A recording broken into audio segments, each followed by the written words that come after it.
আজকে gas book করেছেন এবং তার আগের ওই যে বলা হচ্ছে যে গ্যাসের যে গ্যাপটা সেটা 25 দিনের বেশি ছিল, বলছিল সেটা 25 দিন, কিন্তু লাইন তো পাচ্ছি না বুকিং করার জন্য। হ্যাঁ যখনই নাম্বার ফার্স্ট যেই নাম্বারটা আগে পাওয়া গেছিল সেই নাম্বারে বলা হয়েছিল যে এই নাম্বারটা এখন আর এক্সিস্ট করছে না। আচ্ছা, নতুন নাম্বার দেওয়া হলো। আমি কন্টিনিউয়াসলি ট্রাই করে যাচ্ছি ফোনে, বাট লাইন পাচ্ছি না। তারপরে আমি আমার লোক পাঠালাম আমাদের ডিস্ট্রিবিউটরের কাছে।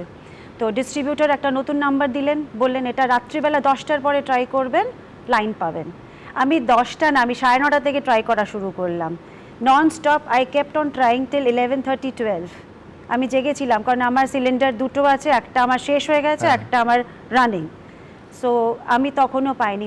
This happened Monday night. Okay, so today is almost Thursday.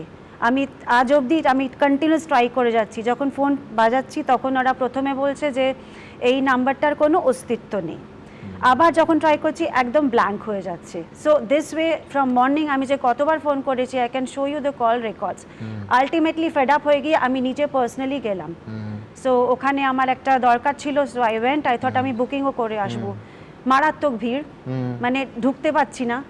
ওরা বলছে যে এখন সার্ভার ডাউন, বুকিং করা যাবে না, আপনি রাত্রিবেলা ট্রাই করুন আবার। সো ঠিক আছে, আমি ট্রাই করতে পারি, বিকজ আমার দরকার এখন গ্যাস সিলিন্ডার।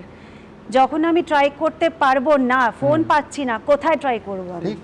আর ন্যাচারালি যদি ফোন পেয়ে যাই, I am ready to wait for 25 days, but where is the phone? আমি তো কলই করতে পারছি না, কানেক্ট হচ্ছে না। তো নাম্বারটা, তার মানে it is not working. Unnecessarily আমাদেরকে হ্যারাস করার জন্য নাম্বারটা দেওয়া হয়েছে। ঠিক আছে, আমরা ওয়েট করব, কিন্তু আমাদেরকে প্রপার কিছু একটা নাম্বার দিন যাতে আমরা বুকিংটা অন্তত করতে পারি। পশ্চিম এশিয়ায় যুদ্ধের জ্বালা, ভারতে গ্যাসের সংকটে পেটের জ্বালা। সিলিন্ডারের অভাবে দেশের বিভিন্ন রাজ্যে সমস্যা ক্রমশ বাড়ছে। যেরকম খাবারের দোকানে মেনুতে কাটছাট করা হয়েছে এর কারণে, এবং মন্দিরে যেখানে প্রসাদের পরিমাণেও কোপ পড়েছে। পরপর হোটেল বন্ধ হয়ে গিয়েছে, অনিশ্চয়তার পরিবেশ দেখা দিয়েছে রেস্তোরাঁ, ক্যাটারিং ব্যবসায়। এরই পাশাপাশি এলপিজি সরবরাহে বেনজির সংকট দেখা দিয়েছে। রাজ্যে মা ক্যান্টিন বন্ধের পরিস্থিতি তৈরি হয়েছে। গ্যাস সিলিন্ডার না পাওয়ায় মিড ডে মিলে শুধুই খিচুড়ি রান্না হচ্ছে। হস্টেলেও রান্না বন্ধের জোগাড়। গ্যাস বুকিং নিয়ে সমস্যা তৈরি হয়েছে। হাসপাতালের ক্যান্টিন পর্যন্ত পৌঁছলো এই সিলিন্ডার সংকট। হোটেল, রেস্তোরাঁ থেকে মিষ্টির দোকানে কর্মীদের চাকরি যাওয়ার আশঙ্কা তৈরি হয়েছে।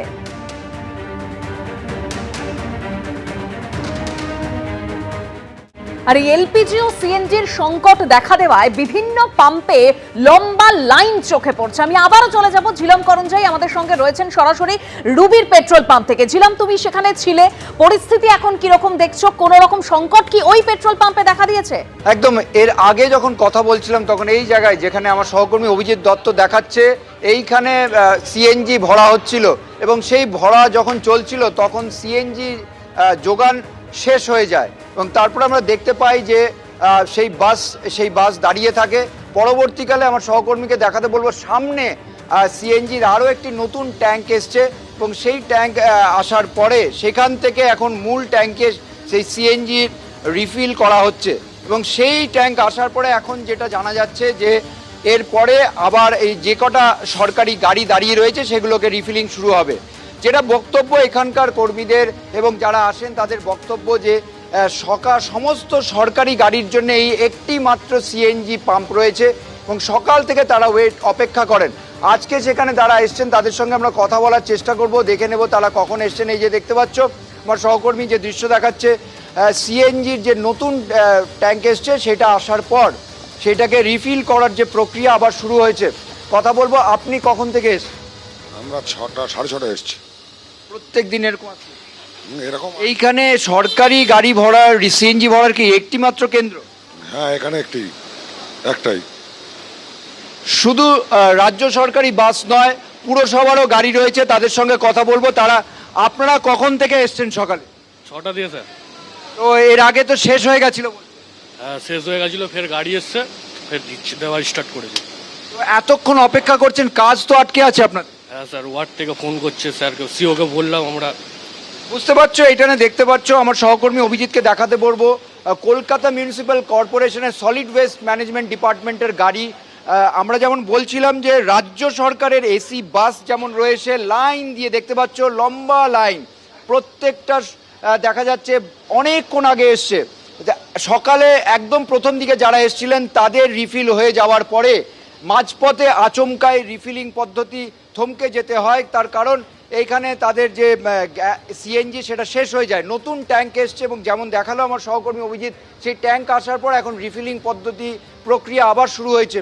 যে গাড়িগুলো এসছে শুধু রাজ্য সরকারের পরিবহনের বাস নয়, কর্পোরেশনের সলিড ওয়েস্ট ম্যানেজমেন্টের যে গাড়ি সেগুলো সকাল 6:30 থেকে তারা এসে অপেক্ষা করছে এবং প্রত্যেকে ধাপে ধাপে প্রত্যেক দিন এই পরিমাণ গাড়ি আসে এবং যেটা তাদের অভিযোগ একটি মাত্র কেন্দ্র রয়েছে। আপনি কি পুরসভার গাড়ির সঙ্গে আছেন?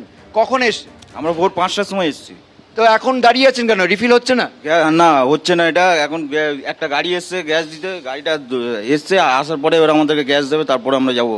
বুঝতে পারছো, অপেক্ষা করছিল দীর্ঘক্ষণ। সামনে আমার সহকর্মী দেখাচ্ছে যে রিফিলিং শুরু হচ্ছে এই মুহূর্তে, কারণ নতুন ট্যাঙ্ক এসছে, সেই ট্যাঙ্ক থেকে যখন মূল ট্যাঙ্কে যাচ্ছে সিএনজি, তারপর সেখান থেকে আবার এই গাড়িগুলোতে 5:30টায় তারা এসছেন এবং অপেক্ষা করছেন। পুরসভার যে কাজ সেগুলো তো থেমে আছে। হ্যাঁ হ্যাঁ, সেগুলো থেমে আছে।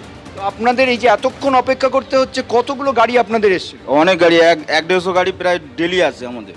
দেখতেই পাচ্ছ পুরসভার গাড়ি, রাজ্য সরকারের বাস, সেই গাড়ি রয়েছে।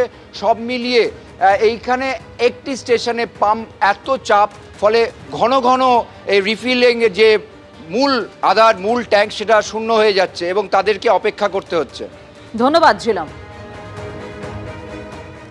এবিপি আনন্দ, এগিয়ে থাকে, এগিয়ে রাখে।